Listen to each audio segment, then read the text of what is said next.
Hello students, तो आज हम लोग पढ़ेंगे रिफ्लेक्सिव प्रोनाउन। प्रीवियस क्लास में हम लोगों ने पढ़ा था जो प्रोनाउन, तो नेक्स्ट प्रोनाउन हम लोग पढ़ रहे हैं उसके आगे, तो समझिएगा। रिफ्लेक्सिव प्रोनाउन, तो ये डिफिनेशन कहता है कि a pronoun which denotes to do something by itself.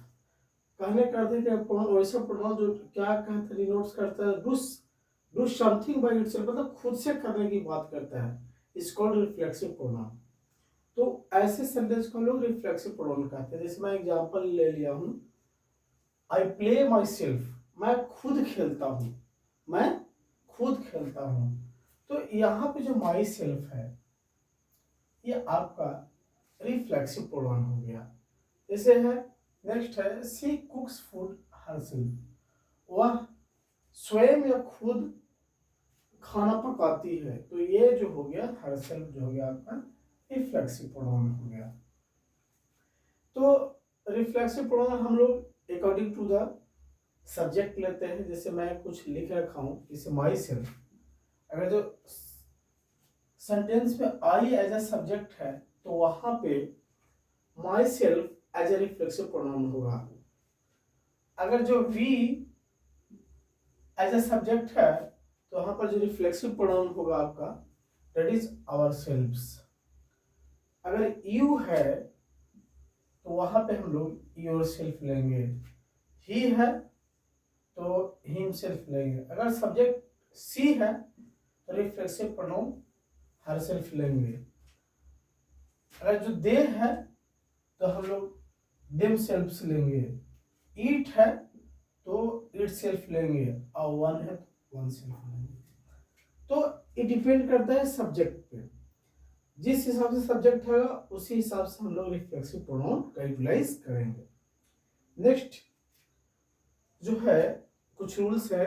Reflex pronoun are used according to subject. मैंने पहले ही कहा आपको कि रिफ्लेक्सिव प्रोनाउन जो है according to the subject use करते हैं।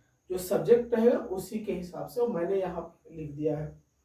जैसे यहाँ पे I play football my self, तो आई जो है सब्जेक्ट है और इसके अनुसार क्या हो जाएगा आपका, माई सेल्फ हो जाएगा। तो मैं स्वयं फुटबॉल खेलता हूँ या मैं खुद फुटबॉल खेलता हूँ, तो ये myself. She dance on the stage herself, वह स्टेज पर खुद से डांस करती है। तो ये सी के अनुसार हर सेल्फ यहाँ पे आपका रिफ्लेक्सिव प्रोनाउन हो जाएगा। तो देखिए और रूल्स थोड़ा बहुत कुछ रूल्स में है। Reflexive pronoun are never used as subject. इसमें है कि रिफ्लेक्सिव प्रोनाउन कभी भी एज अ सब्जेक्ट यूज नहीं होता है, कभी भी नहीं एज अ सब्जेक्ट होता है। जैसे माई सेल्फ लर्न इंग्लिश, तो ये सेंटेंस पूरा रॉन्ग है। तो माई सेल्फ यहाँ नहीं होगा, कभी भी यहाँ पे माई सेल्फ नहीं होगा।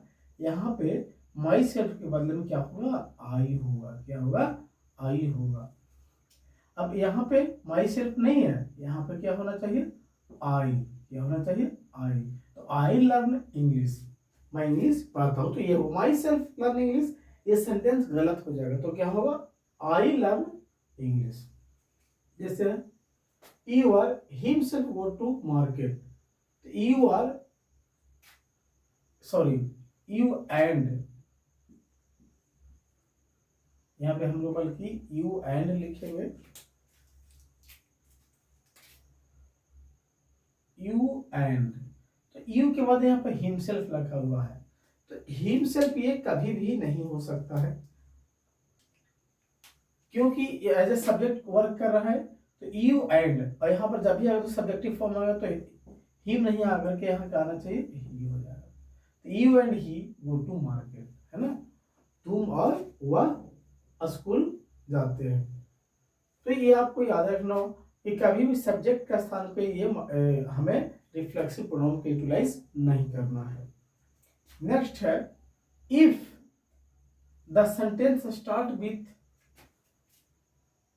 2 3 1, 2 3 1 मीन्स क्या, ये पर्सन है, second person, third person, first person, या सेकेंड पर्सन और फर्स्ट पर्सन आ जाए, थर्ड पर्सन और फर्स्ट पर्सन आ जाए, तो coming reflection coming reflexive pronoun will be ourselves होगा। तो ये जब अगर जो आता है तो जब भी होगा तो हमें क्या आएगा, आवर सेल्फ्स आएगा। जैसे you and I have broken our है pen, you and I have broken our pen. तो यहाँ पे क्या योर आ गया, तो अब ये मैंने रूल तो बताया। तो देखिए यहाँ पे यू क्या है, सेकेंड पर्सन है, आई क्या है, फर्स्ट पर्सन है। तो ऐसा रहता तो क्या होना चाहिए, आवर सेल्फ, लेकिन यहाँ पे लिखा है योर सेल्फ, ये बिल्कुल रॉन्ग है। तो इसके बदले में हम लोग यहाँ पर क्या लिख सकते हैं, आवर सेल्फ से लिख देंगे, ये अब सही हो गया।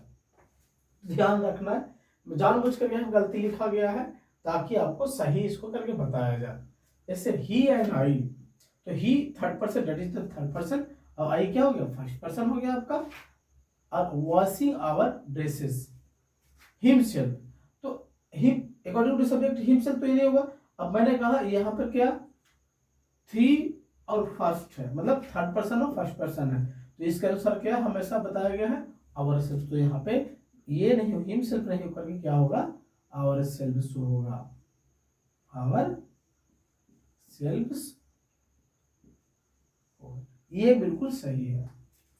नेक्स्ट है if the sentence start with two three, मतलब सेकेंड पर्सन और थर्ड पर्सन से coming pronoun will be your सेल्फ्स।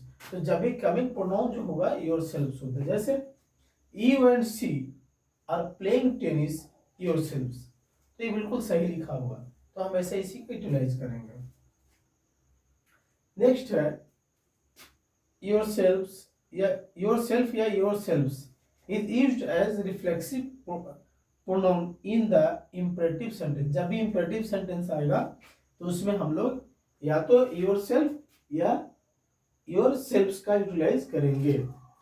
जैसे हम लोग जानते हैं कि इंपरेटिव सेंटेंस हमेशा V1 से शुरू होता है, तो इसके हिसाब से जैसे open the door, open the door your self, है ना, दरवाजा खुद से खोलो, तो यहाँ पर योर सेल्फ से ही होगा और दूसरा नहीं आ सकता है। Shut the door yourself, तो shut the door yourself, तो यहाँ पर जब भी होगा, तो मैंने बता रखा है कि जब भी हम लोग V1 इट मींस इंपरेटिव, कोई भी सेंटेंस अगर इंपरेटिव सेंटेंस किसको कहते हैं, the sentence which start with V1, जो वर्ब का पहले रूप से स्टार्ट होता है उसको हम लोग इंपरेटिव सेंटेंस कहते हैं।